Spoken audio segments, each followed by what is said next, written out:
In this tutorial, I'm going to show you how to use the distribute options that are available to you using the Move tool in Photoshop. Illustrator, it's very similar as well. So the distribute options are really nice because they allow you to space out your objects, whatever they are. In my case, I just have 3 pieces of text just for simplicity's sake, but they allow you to distribute them or spread them out evenly, or at least pretty close to even. Sometimes they don't do a great job due to how Photoshop and Illustrator determine where like center points are and things like that. So the first thing I need to do is I need to make sure that the objects that I want to distribute are selected. In Photoshop, I've got to click on the layers area here.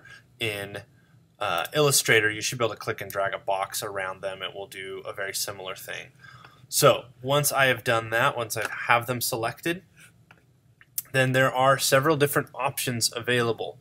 So if I click on, right now because they're spread out this way, I have several different options. If I try and distribute left edges, it's going to try and make sure that the space from here to here is the same as the space from here to here. Now you'll notice, because I've done that, there's a larger space here than here because this text is bigger. If these were all the same size text, same size font, then they should be perfectly aligned and distributed, assuming they're the exact same size.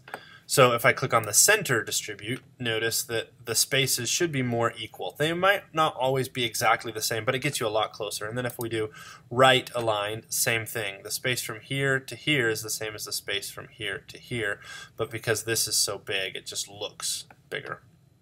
So that is those options. Let me show you the other distribute function. I'm going to make sure that these are aligned center first, and then let's move these so that, yeah, they're definitely a difference in the spacing. So now when I select these and I've got my other distribute options, it's the same thing. Distribute top edges is going to say the space from here to here is going to be the same as the space from here to here. So when I click on that, it throws it down, and it's pretty close, but because this is a taller text, this spacing is a little bit smaller than this space. But if I do center, that should bump it up a little bit, and that should be a lot closer. These should be pretty close to equally spaced. And then of course the last one on the bottom, it's gonna, that text 1 in the middle is gonna move up even a little bit more. So the space from here to here is the same as the space from here to here, as far as the distance goes. So I usually use the center options on my distribution because that makes sure that the spaces are pretty perfect and even. Sometimes you have to make some adjustments, and that's where guides can come in and other things, but it just makes it really nice to be able to make sure that you know that the spacing is correct when you have multiple objects that you're using.